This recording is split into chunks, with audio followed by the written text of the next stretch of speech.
윤석열 대통령 당선인이 대통령 집무실의 용산 이전을 선언했습니다. 국방부 청사 2층에 새 집무실과 회의실 등이 함께 들어섭니다. 1층에는 기자실을 만들고 청사와 공원을 이어 소통하는 대통령이 되겠다고 밝혔습니다. 윤 당선인은 5월 10일 새 정부 출범에 맞춰 청와대를 국민에 개방하겠다고 밝혔습니다. 민주당은 졸속과 날림의 이전 계획이라며 철회를 요구했습니다.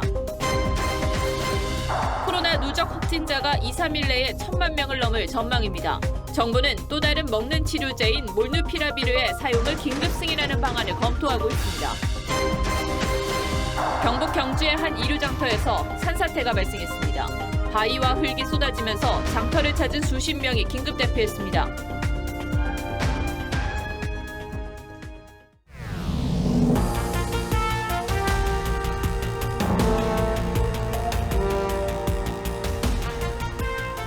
시청자 여러분 안녕하십니까? 뉴스7의 김명우입니다. 윤석열 당선인이 청와대 대통령 집무실을 서울 용산 국방부 청사로 이전한다고 발표했습니다. 대한민국 권력의 상징이었던 청와대는 5월 10일부터 국민에게 개방하기로 했습니다. 대통령 집무실 이전에 대해 갑론을박이 있었던 게 사실이지만 큰 변화라는 점은 분명해 보입니다. 용산 시대의 선언이라고도 할 수 있는데 국민과의 소통 의지도 거듭 강조했습니다. 윤 당선인은 오늘도 직접 마이크를 들고 설명했습니다. 먼저 이광희 기자가 보도합니다.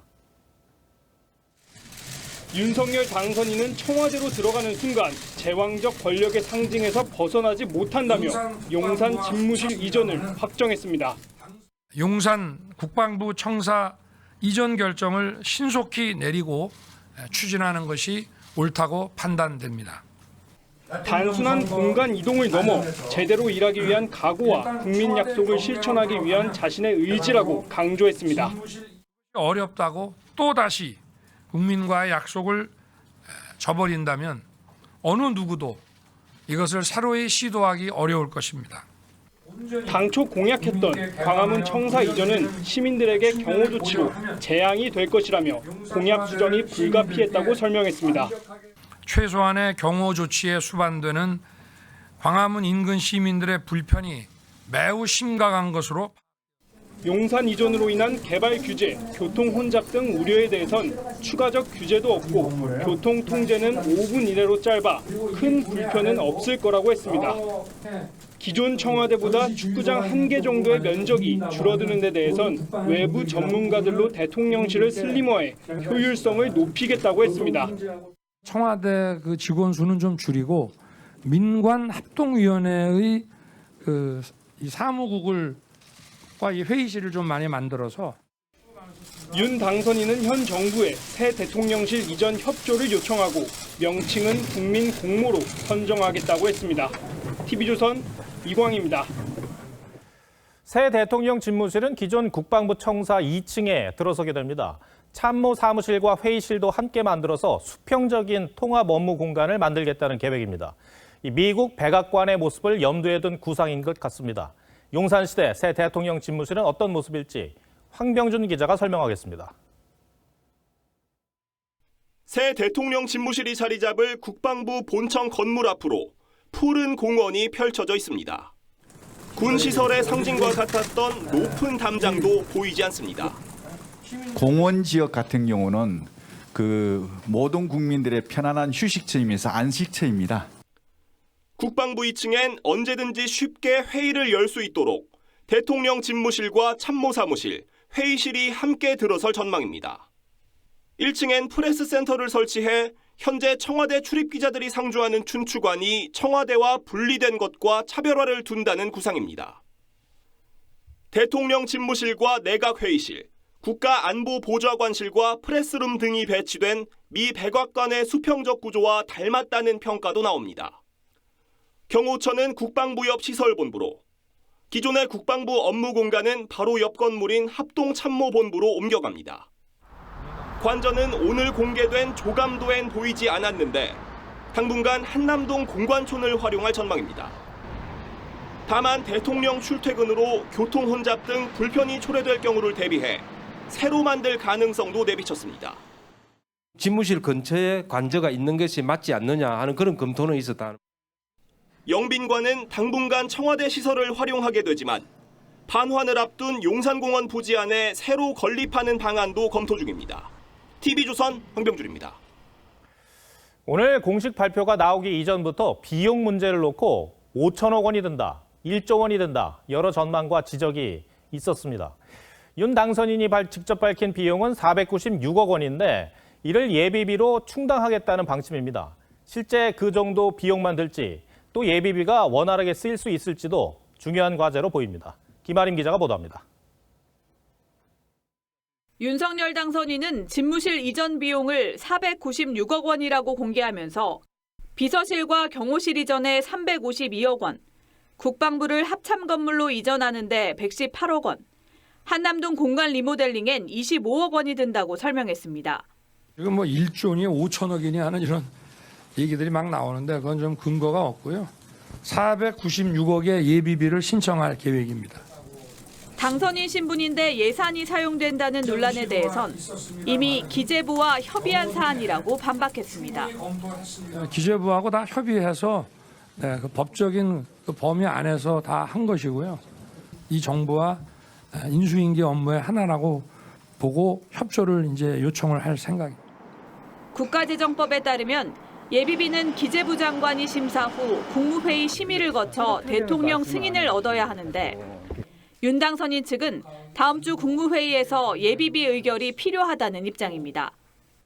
대통령 집무실 입주로 기존 국방부는 옆 건물인 합참청사로 이동하고 합참은 남태령 관악산 부근의 수도방위 사령부로 옮깁니다. 관악산 벙커가 있는 거기가 우리 전쟁 지휘소입니다. 다 아시다시피 합참이 글로 이전하는 것이 맞다고 지금 보고.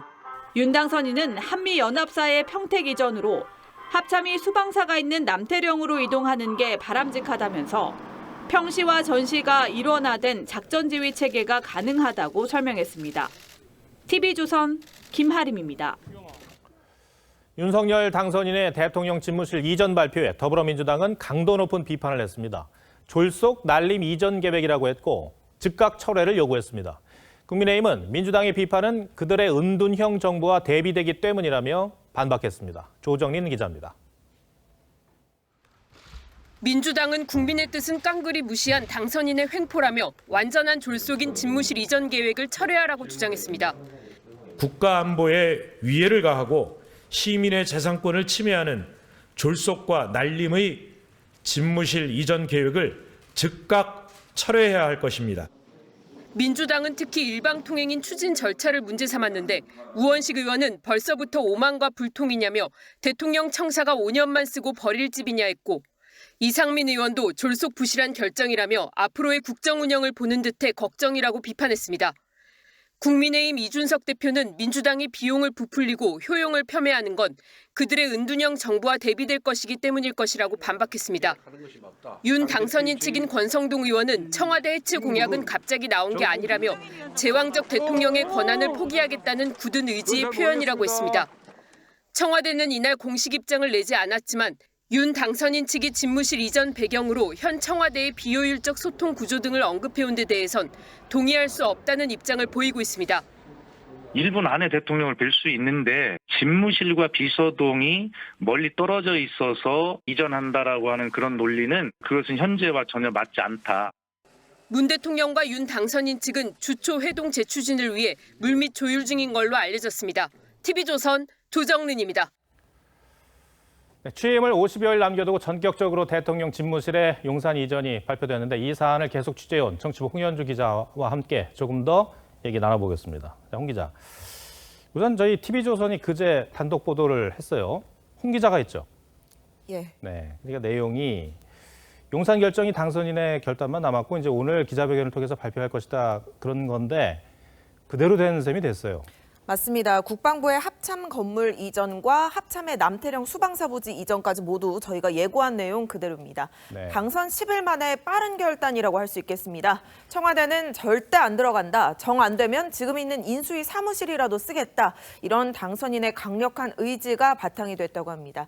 하지만 코로나 위기 대응에 부동산 문제와 같은 경제 현안들도 산적해 있는 와중에 인수위 초반 역량이 청와대 이전에만 집중되어 있다는 비판 여론 여론도 만만치 않은 게 사실이죠. 윤 당선인은 오늘 회견에서 국민의 이해를 구한다는 말을 3번 반복했습니다. 결단하지 않으면 제왕적 대통령제에서 벗어나기 어렵습니다.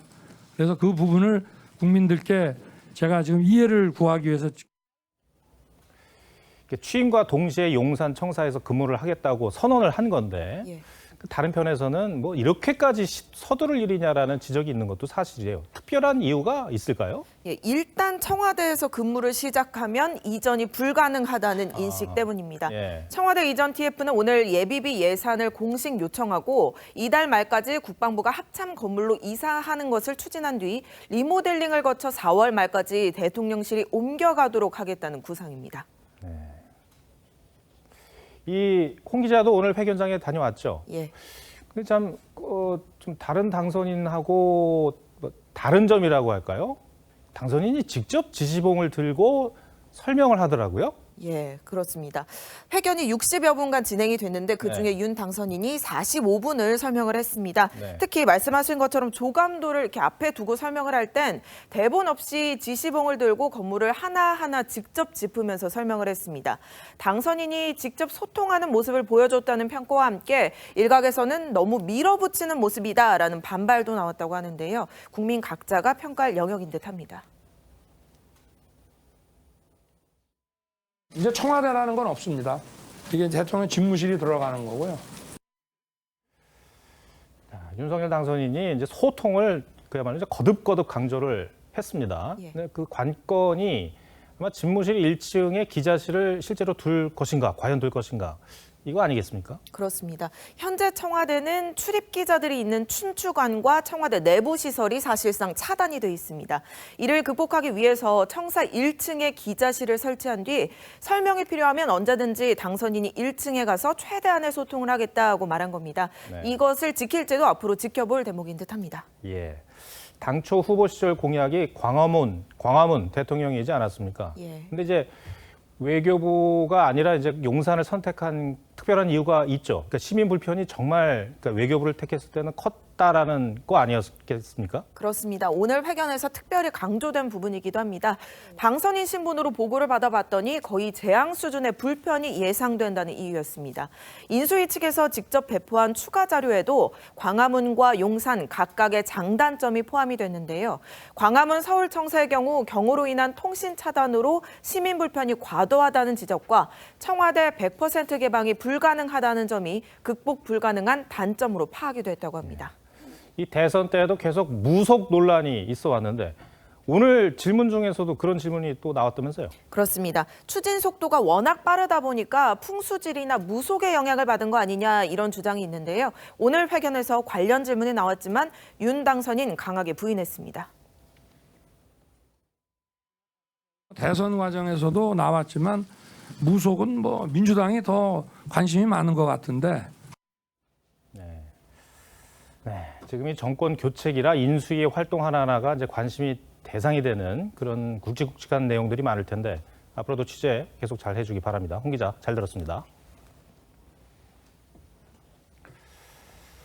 윤석열 당선인은 오늘 5월 10일 새 정부가 출범하는 시점부터 청와대를 국민에게 개방하겠다고 했죠. 송민선 기자가 시민들의 반응을 들어봤습니다. 1948년 8월 대한민국 정부 수립 후 줄곧 대통령 관저와 집무실이 자리 잡았던 청와대. 1960년까지 경무대로 불리다 윤보선 대통령 때 청와대로 이름이 바뀌었습니다. 청와대는 한국 현대사의 굴곡과 함께했는데요. 1968년 김신조 등 북한 무장대원이 침투했던 1.21 사태, 1979년 박정희 전 대통령이 총탄에 맞아 숨진 12.6 사태, 무대는 모두 청와대였습니다. 대통령 집무실인 본관과 정상회동 등이 이뤄진 영빈관과 상춘제, 국내 최고의 정원으로 불리는 녹지원 등이 모두 시민의 품에 안기게 됩니다. 윤석열 당선인은 경복궁을 거쳐 청와대, 북악산으로 이어지는 등반로까지 개방을 약속했습니다. 대통령을 떠나보내게 된 인근 주민들은 만감이 교차하는 표정. 어쨌든 좋았든 좋지 않았든 과거가 있지만은 그 과거도 역사고 매일 데모하잖아. 근데 이제 그런 게 조용해져서 구중 궁궐로 표현되던 권력 중심지가 개방된다는 데 들뜬 마음도 드러납니다. 청와대도 오랜 깊은 역사가 있으니까 역사를 직접 접할 수 있는 기회가 돼서 너무 좋아요. 새롭게 다가올 청와대의 변모에 국민 관심이 쏠립니다. TV조선 송민선입니다. 윤석열 인수위의 사법개혁 방향 윤곽이 잡히고 있습니다. 인수위는 추미애 전 장관의 윤 총장 징계 국면 당시 윤 당선인과 함께 방어에 나섰던 현직 검사 2명을 파견받았습니다. 문재인 정부의 검찰개혁은 방향이 잘못된 것으로 보고 검찰 정상화부터 시동을 걸겠다는 얘기입니다. 공수처 개혁은 여소야대 전국에서 법 개정이 어려워 조금 미뤄질 것으로 보입니다. 한성원 기자가 보도합니다.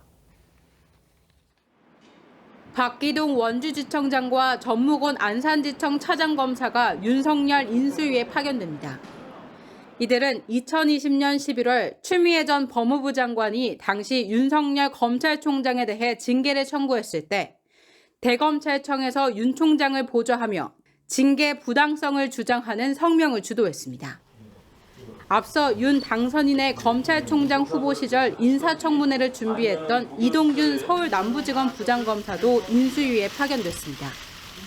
윤 당선인 검찰 동료들이 인수위에 속속 합류함에 따라 검찰 독립성 강화 등 사법개혁이 구체화될 거란 관측이 나옵니다.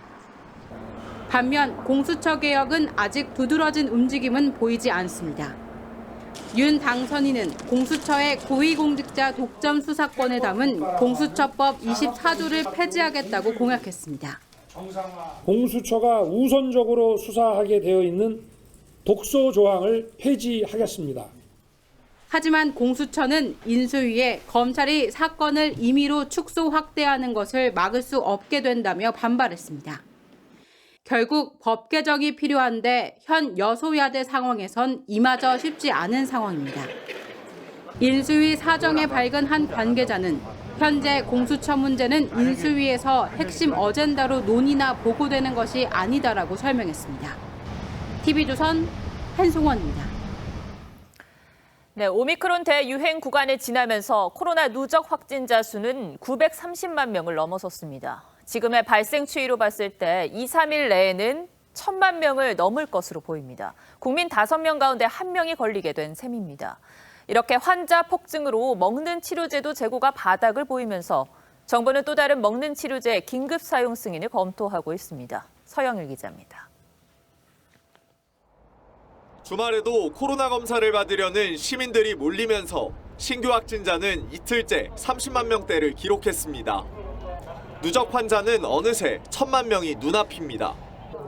연일 쏟아지는 확진자에 집중관리군 재택치료 환자도 31만 명을 넘어 관리 역량 대비 94%까지 올랐습니다. 문제는 이들의 상황이 악화될 경우 입원할 병상이 부족하다는 겁니다. 전국의 중환자 병상 가동률은 67.6%지만 경남과 광주 등 일부 지역은 사실상 포화 상태입니다. 병상이 있어도 운영이 안 되는 이유가 있을 건데 그게 의료진 격리 문제가 제일 클 것 같고요. 이런 가운데 최근 먹는 치료제 팍스로비드 처방량이 급증해 물량 부족 우려가 커지고 있습니다. 현재 남은 물량은 8만 8천여 명분으로 지난 한 주간 처방량이 3만 명 이상인 걸 감안하면 3주 안에 동날 것으로 보입니다.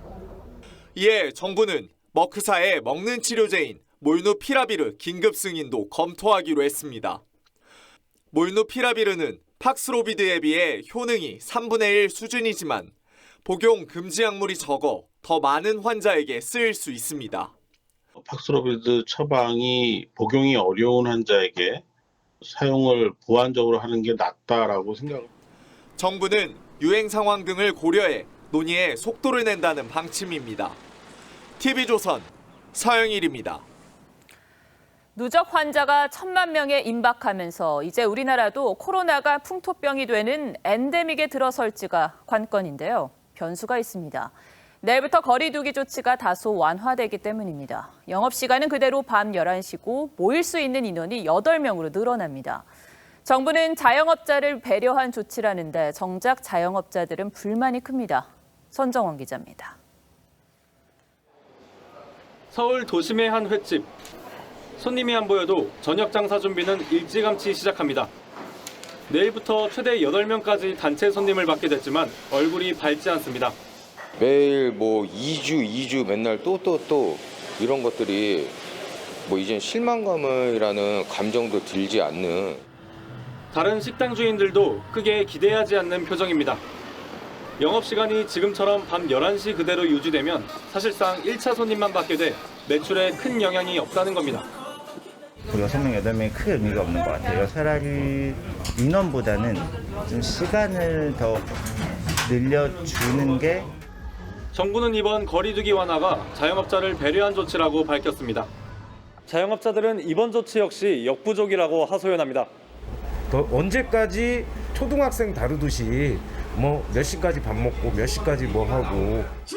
일부 자영업자 단체는 영업 제한 조치를 철회하지 않으면 정부 방역 정책을 따르지 않고 대규모 집회를 열겠다고 경고했습니다. TV조선 전정원입니다. 경북 경주에서 산사태가 발생해 바위와 흙이 도로를 덮쳤습니다. 일요 장터가 열린 곳에 쏟아지면서 노점을 하던 상인이 다쳤습니다. 이심철 기자가 보도합니다. 도로 위에 흙더미와 돌들이 수북히 쌓여 있습니다. 소방대원들이 바위를 들어올리며 수색 작업을 벌입니다. 오늘 낮 12시 40분쯤 경북 경주의 한 야산에서 산사태가 발생했습니다. 순식간에 팍 떨어진 지진 난 줄 알았어. 대피하냐고 쫓아갔지고 다 대피가 아니고 기갔지요. 사고가 난 곳은 경주 시내 외곽의 왕복 2차선 도로 옆 노상주차장. 급경사 절개지가 붕괴되면서 2m가 넘는 바위 수십 개가 도로변으로 굴러떨어졌습니다. 일요일마다 장에서는 이곳 야업장에는 사고 당시 상인 40여 명이 노점을 펴고 있었습니다. 다행히 사고 직전 대부분 대피했지만 70대 상인 한 명이 머리와 다리를 다쳐 병원에서 치료를 받고 있습니다. 주민들은 최근 들어 낙석이 자주 떨어졌지만 별다른 조치가 없었다고 주장합니다. 서너 달부터 산사태가 났습니다. 내 뒤에가 산사태가 났는데 내가 저렇게 위험하니까 좀 해주세요.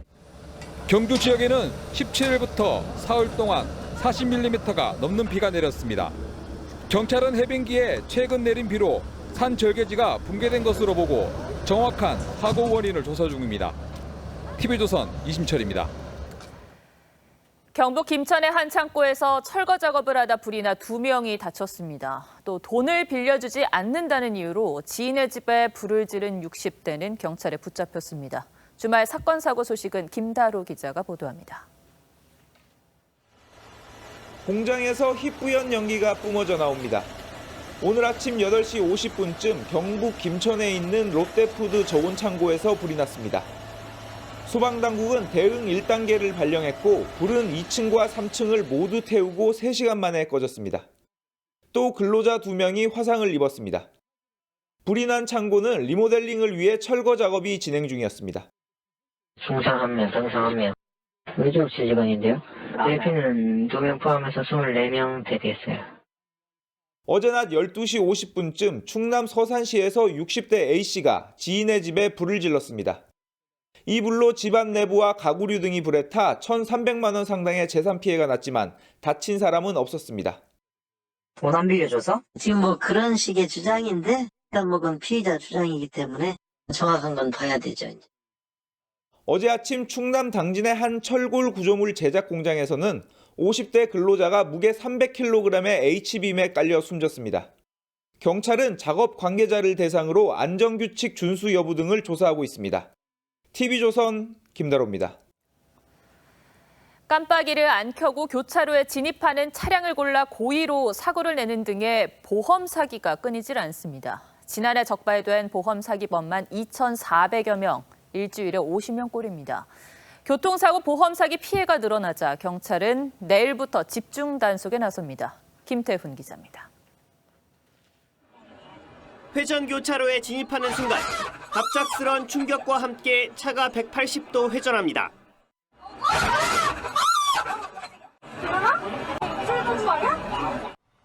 또 다른 한 교차로. 좌회전하는 도중 뒤에서 오던 고급 외제차가 갑자기 차선을 넘어 들이받습니다. 두 차량 모두 방향 지시 등을 안 켜고 교차로에 진입했는데 이를 노린 보험 사기범이 일부러 사고를 낸 겁니다. 경찰은 지난해 교통사고 보험 사기범 2,424명을 검거해 79명을 구속했습니다. 경찰 단속에도 교통사고 보험 사기는 꾸준히 증가하는 상황. 최근 3년 동안 관련 피해 금액은 12%, 적발 인원은 20%가 늘었습니다. 특히 고가 수입차로 사고를 내거나 승객을 많이 태운 뒤 사고를 내 고액 보험금을 가로채는 경우가 잦았습니다. 한 번 한 그 사람들이 막 몇 번씩 하는 경우들도 여러 번 확인을 했었고요. 최근에는 뭐 약간 조직적으로 막 변화되는 부분들도 있어서 관련 범죄가 증가함에 따라 경찰은 내일부터 7개월 동안 교통사고 보험 사기를 집중 단속할 계획입니다. TV조선 김태원입니다.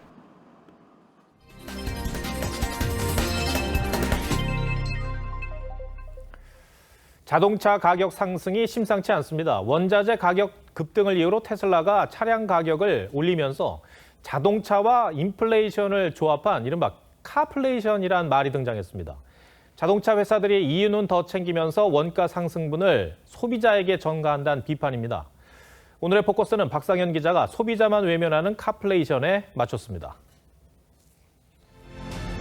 테슬라의 SUV 전기차 차량 가격을 이번 달 2차례에 걸쳐 520만 원 올렸습니다.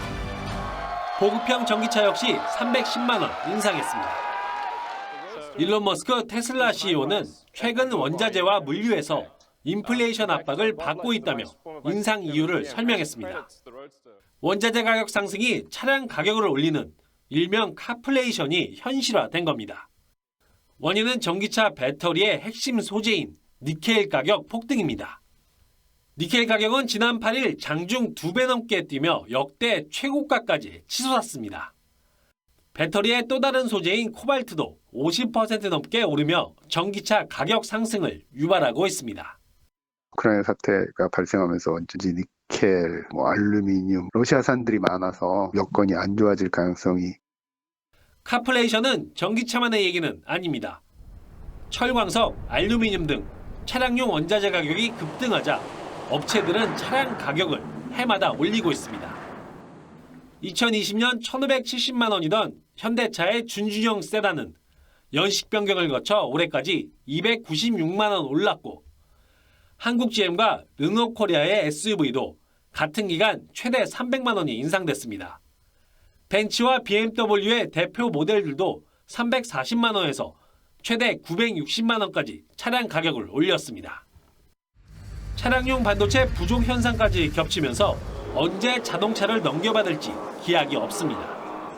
신청하고 난 다음에 이제 10개월 기다리라고 얘기를 들었거든요. 근데 차량은 매년 지금 신차가 나오는데 10개월이면 또 가격이 또 인상이 되니까 답답하죠.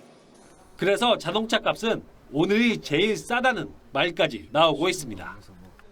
문제는 급등한 차량 가격은 소비자 부담으로 돌아온다는 점입니다. 테슬라와 현대차 등 주요 자동차 회사들의 지난해 영업이익은 크게 치솟았습니다. 뉴욕타임스는 자동차 회사들이 덜 팔아도 더 남기는 전략을 쓰고 있다고 비판했습니다. 모든 비용을 소비자가 부담한다는 측면에서 좀 더 자동차 제작사가 그 비용을 흡수할 수 있는 역할이 상당히 중요하다고 볼 수가 있습니다. 자동차 회사만 배불리고 소비자는 고통받는 카플레이션 현상이 언제쯤 끝날지. 뉴스7 포커스였습니다. 원자재 가격 상승은 자동차 업계에만 영향을 미치는 게 아니죠. 이 삼성전자도 지난해 원자재 구입에만 100조 원이 넘는 돈을 썼습니다. 원자재 가격이 오르면서 가전제품 가격도 동반 상승하고 있는데 커지는 소비자 부담을 장혁수 기자가 취재했습니다. 서울의 한 대형마트. 가전 매장을 찾은 고객들이 제품을 둘러봅니다. 하지만 전보다 오른 가격을 보니 선뜻 구매하기가 망설여집니다.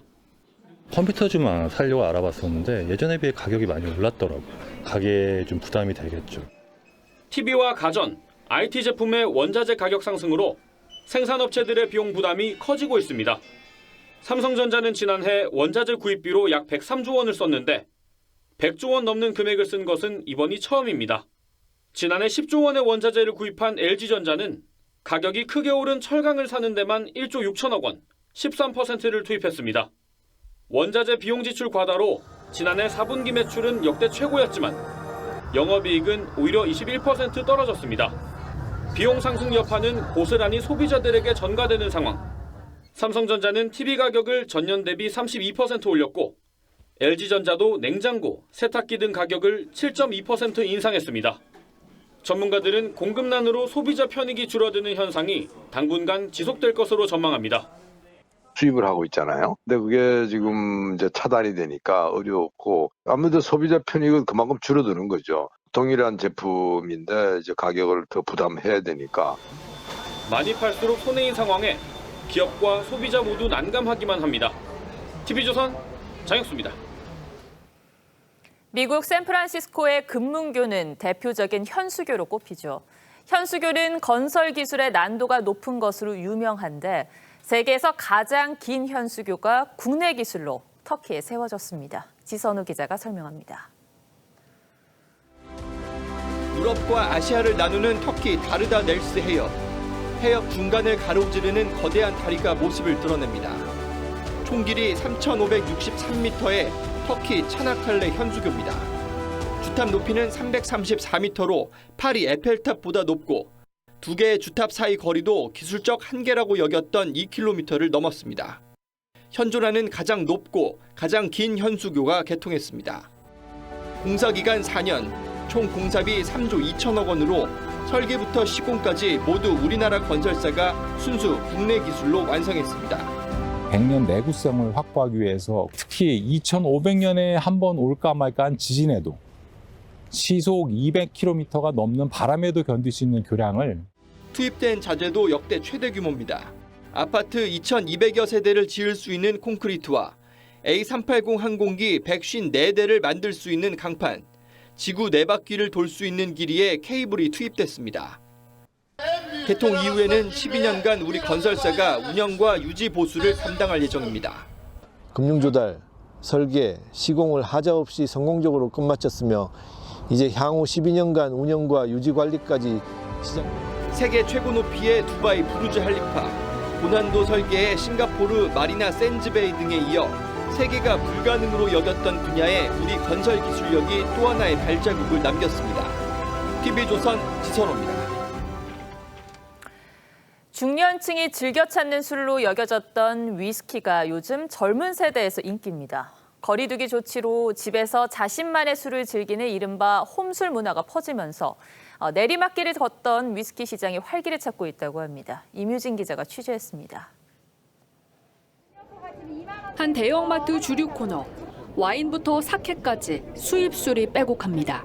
가장 인기를 끄는 건 그동안 중년층의 술로 여겨졌던 위스키입니다. 요즘 하이볼을 많이 해먹는다 그래서 저희도 한번 해먹어 보려고요. 국내 위스키 수입액은 지난해 1억 7,534만 달러. 한 해 전보다 32.4% 증가했습니다. 10년간 줄곧 내리막길을 걷던 국내 위스키 시장이 반전을 맞은 겁니다. 부활을 이끈 건 2030 세대입니다. 코로나 여파로 집에서 주로 술을 즐기는 홈술 문화가 퍼진 데다 탄산수에 자신이 원하는 술을 섞어 마시는 하이볼이 인기를 끌면서 위스키 소비가 급증한 겁니다. 소성도 굉장히 관심이 많고요. 많이 마시기 위한 그러한 술 문화라기보다는 음미하는 술, 그런 식의 이제 혼술이 되다 보니까 더. 실제 편의점 위스키 구매 고객 중 2030 세대 비중은 올 들어 70%를 넘어섰습니다. 거의 사가시는 연령대는 거의 20, 30대 거의 남성분들이 많이 구매를 하세요. SNS에는 위스키를 싸게, 맛있게 먹는 비법을 공유하는 콘텐츠가 잇따르고 있습니다. 한 대형 마트에서는 한정판 위스키를 저렴하게 파는 게 알려지며 한때 긴 줄이 늘어서기도 했습니다. TV조선 임유진입니다.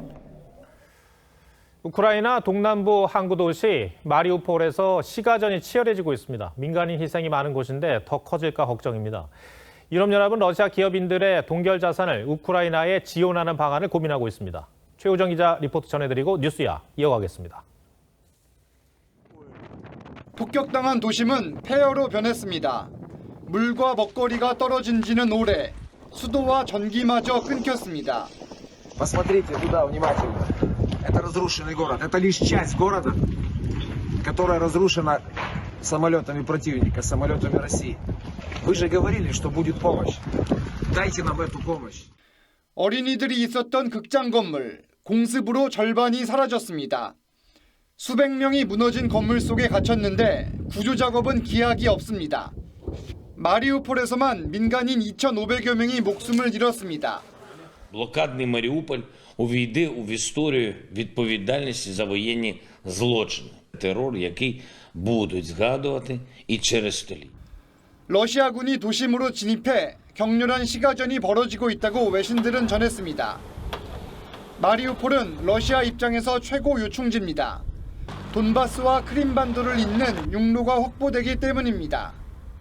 러시아군은 극초음속 순항미사일로 군사시설을 타격한 영상을 공개했습니다. EU는 제재 대상인 푸틴 측근 기업인들의 자산을 압류해 우크라이나를 지원하는 방안을 검토 중입니다. EU는 앞서 동결 압수 TF를 구성했습니다. 동결된 자산은 이탈리아에서만 1조 원이 넘습니다. TV조선 최우정입니다.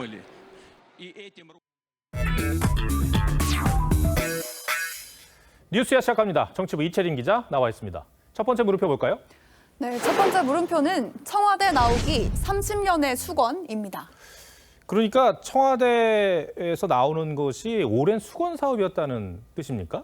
그렇습니다. 우선은 당장 최근 10년 동안만 봐도 여러 후보들이 청와대 이전 공약을 경쟁적으로 제시했습니다.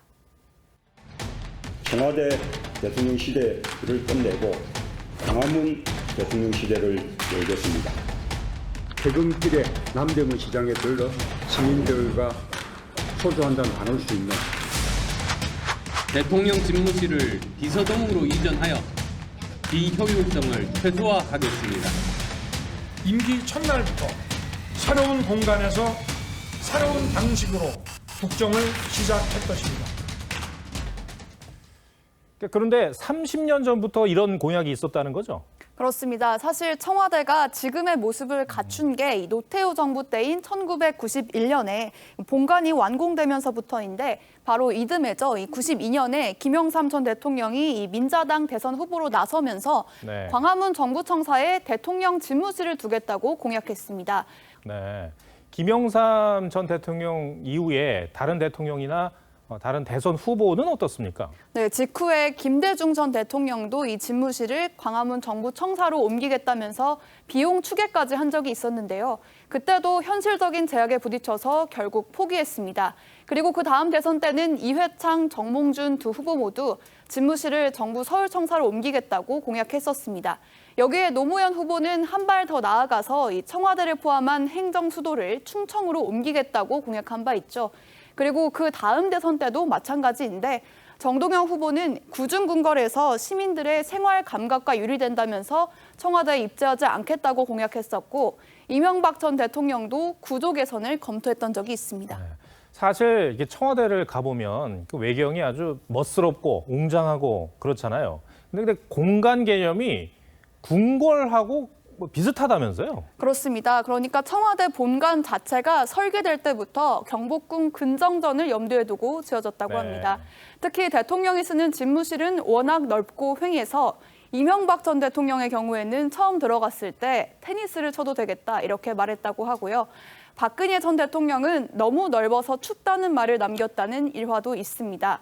여기에 참모들이 근무하는 여민관까지의 거리가 멀다 보니 10분이 넘는 거리에 건물에 오갈 때마다 출입 절차도 거쳐야 해서 자연히 소통과 멀어지게 된다는 지적입니다. 그래서 대통령이 본관이나 관저 집무실을 안 가고 그 업무동으로 옮겨가고 뭐 그러지 않았습니까? 그렇습니다. 문재인 대통령의 경우에는 아예 이 여민관에 설치된 집무실에서 대부분의 직무를 봤다고 하고요. 특히 MB 정부에서는 본관을 리모델링 공사를 추진했었는데 당시 기준으로 비용이 200억 정도 나와서 포기를 했습니다. 이동관 전 수석은 이 층고가 워낙 높아서 도저히 공간을 나누는 공사를 할 수 없었다고 회고를 한 바 있습니다. 네. 첫 번째 물음표 정리해 볼까요? 네, 첫 번째 물음표 청와대 나오기 30년의 수건의 느낌표는 DH 시대 신속과 과속 사이로 정리를 했습니다. BH는 이제 청와대라고 저희가 보통 부르는데 DH는 뭡니까? 아마 미군 부지에 가보신 분들은 아실 텐데요. 이 DH, 그러니까 드래곤 힐을 영어로 직역을 한 겁니다. 그래서 DH 시대로 좀 붙여봤는데요. 이 30년 수건 사업이 모두 벽에 부딪혔는데 윤석열 당선인이 용산이란 대안으로 정면 돌파를 시도하고 있습니다. 앞으로 한 달 반 동안 어떻게 추진하느냐에 따라서 신속한 이전이 될지 아니면 과속이나 졸속 비판이 이어질지 DH시대에 대한 평가가 날 것으로 보입니다. 두 번째 물음표는 뭡니까? 네, 두 번째 물음표는 제명 아빠 문의 길 건너입니다. 제명 아빠는 이재명 전 지사의 새로운 별명인가 보죠? 그렇습니다. 2030 여성 지지자들이 최근에 이재명 전 지사를 아빠라고 부르면서 아빠와 딸처럼 대화를 하고 있는데요. 특히 개딸이란 표현이 유행처럼 번지고 있습니다. 이건 과거 이 응답하라 1997이란 드라마에서 말썽을 많이 피우는 딸을 친근하게 표현한 말입니다. 근데 아무리 이제 팬덤이 형성됐다고는 하지만 지지자들이 정치인에게 아빠라고 부르기는 쉽지 않을 것 같은데 어떤 계기가 있었습니까? 네, 이 전 지사가 아들밖에 없다 보니까 과거에 딸을 갖고 싶다, 딸이 있는 사람이 부럽다 이렇게 말한 적이 있어서 시작을 하게 된 거고요. 여기에 이 전 지사가 이들에게 사랑한다, 힘난다면서 꼬박꼬박 답글을 보내면서 여기저기 인증글이 올라오고 있습니다. 그런데 지금 민주당의 상황이 아주 혼란스럽게 돌아가고 있지 않습니까? 이재명 전 지사가 어떤 행보를 보일지 이와 관련해서도 여러 전망들이 나오고 있잖아요. 그렇습니다. 이 가장 많이 거론되는 게 대선 재수를 했던 문재인 대통령의 길입니다. 2012년 대선에서 접전 끝에 패한 뒤에 약 2년 동안 자맹을 하다가 2014년 재보선에서 패배한 새정치민주연합의 지도부가 사퇴를 한 뒤에 이 이듬해 전당대회에서 당대표로 선출돼서 전면에 복귀를 했었습니다. 그러면 이재명 전 지사도 윤석열 정부 중반쯤에 전면에 나설 가능성이 있다는 얘기입니까?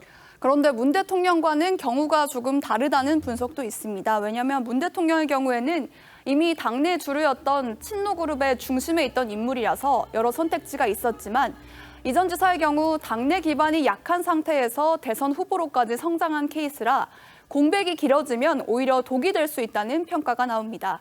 그래서 등판 시점을 두고 당장 8월 전당대회부터 복귀해야 한다는 주장도 있는데 일단 당권을 잡고 2년 뒤에 총선 공천까지 영향력을 유지해야 가장 큰 약점이었던 당내 기반을 강화할 수 있다는 논리입니다. 네.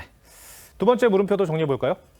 네, 두 번째 물음표 제명 아빠 문의 길 건너의 느낌표는 리스크부터 해소로 하겠습니다.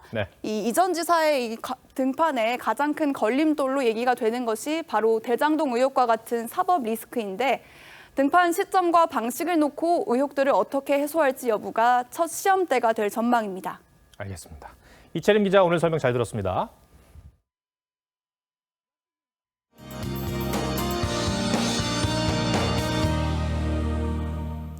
편안한 휴일 보내고 계신가요? 현재 강원 지역과 제주에 빗방울이 떨어지거나 눈이 날리는 곳이 있습니다. 강원 지역은 저녁까지 이어지겠고요. 제주에는 내일 새벽까지 빗방울이 떨어지겠습니다. 오늘 꽤나 쌀쌀한 하루였는데요. 반짝 꽃샘추위가 화요일 아침까지 계속되겠습니다. 평년 기온을 밑돌면서 춥겠는데요. 그래도 낮에는 기온이 올라서 평년 수준을 보이겠습니다. 큰 일교차에 건강 상하지 않도록 조심하셔야겠습니다. 월요일 아침 기온 서울과 강릉, 영도, 대구 1도로 출발을 하겠고요. 낮 최고 기온은 서울 11도, 대전 13도, 대구 14도까지 오르겠습니다. 내일은 먼지에도 주의를 하셔야겠는데요. 경기 남부와 충북은 종일 공기가 탁하겠고요. 세종과 대구는 오전에 일시적으로 대기질이 나빠지겠습니다. 호흡기 건강 잘 챙기시기 바랍니다. 다음 주 금요일에는 영동을 제외한 전국에 비가 내리겠고요. 토요일에는 영동 지역으로도 확대되겠습니다. 날씨였습니다.